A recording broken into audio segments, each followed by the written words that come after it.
going to show you one more version of this. This is my new IBS top. It's a sandbag top. It takes the late model Farley. And for the folks that shoot bench rest or IBS, this is a legal rest. So let me go ahead and, now this rifle is a different weight. It's lighter than my Kestros. And so I've intentionally left this way out of balance. You can see the stick is really falling a long ways and it's staying at the bottom. So obviously I need to turn this lower screw in a ways. My two in the center have it close enough. Okay.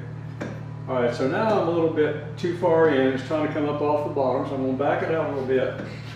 There it's coming up off the bottom a little. It's dropping down quite a bit. I'm going to give it another quarter turn in. There. It's coming down and going up about equal amounts. So in the middle is balance. So at that point, I'm going to go in again to the little screw up underneath the bearing retainer.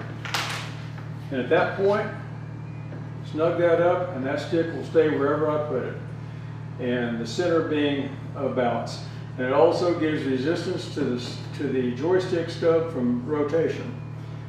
All right, and now the last thing I want to show you, I'm going to take my gun off of the rest to show you this. The two little thumb screws on the front.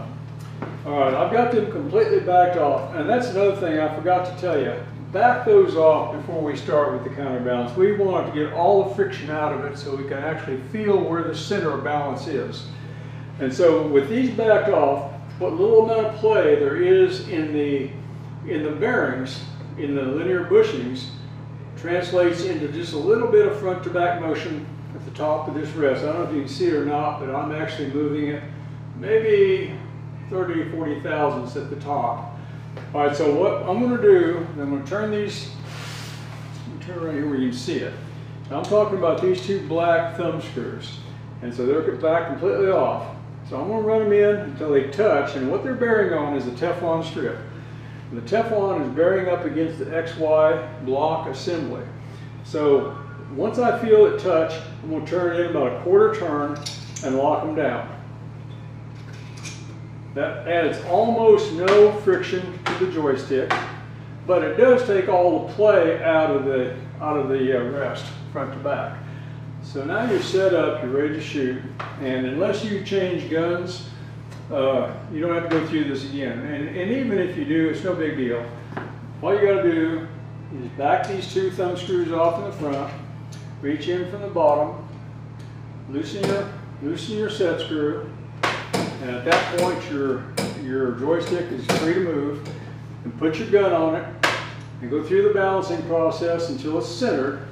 Come back, re-snug your front bearing underneath there, and then run your two thumb screws down.